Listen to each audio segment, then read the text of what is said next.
सुबह की पहली किरण और वो जमीन पर पड़ा था। आसपास सब शांत था, जैसे रात में कुछ हुआ ही नहीं। लेकिन उसके दाहिने हाथ पर राख से बना एक अजीब सा चिन्ह था। वो कोई साधारण निशान नहीं था। 3 रेखाएं और बीच में एक गोल बिंदु।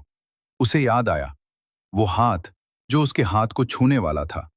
उसने घबराकर राख झाड़ी, लेकिन चिन्ह मिटा नहीं। जितना वो साफ करता, उतना गहरा हो जाता। उस दिन से सब बदलने लगा। रात होते ही उसे वही पायल की आवाज सुनाई देने लगी। अब वो शमशान में नहीं था। आवाज उसके घर के बाहर थी, धीरे, स्पष्ट, उसका नाम लेते हुए। आरव। उसने दरवाजा नहीं खोला, लेकिन आवाज बंद नहीं हुई। तभी कमरे की दीवार पर वही चिन्ह चमकने लगा। ठंडी हवा चली और वो सामने खड़ी थी। इस बार शमशान नहीं, उसका अपना कमरा। वो बोली, तुमने बुलाया था, अब पीछे नहीं हट सकते। लड़का कांप गया। मैंने कुछ नहीं बुलाया। वो मुस्कुराई। 3 रात शमशान आना बुलावा ही होता है। उसकी आंखें अब पहले से ज्यादा चमक रही थीं।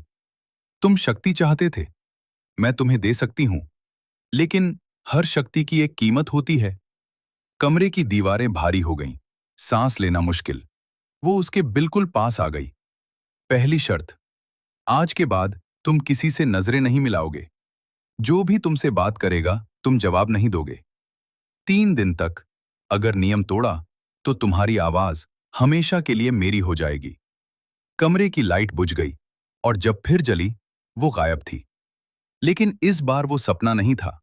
दरवाजे के बाहर राख से बना वही चिन्ह था और पायल की आवाज अब भी गूंज रही थी। क्या वो 3 दिन चुप रह पाएगा या पहली ही शर्त तोड़ देगा?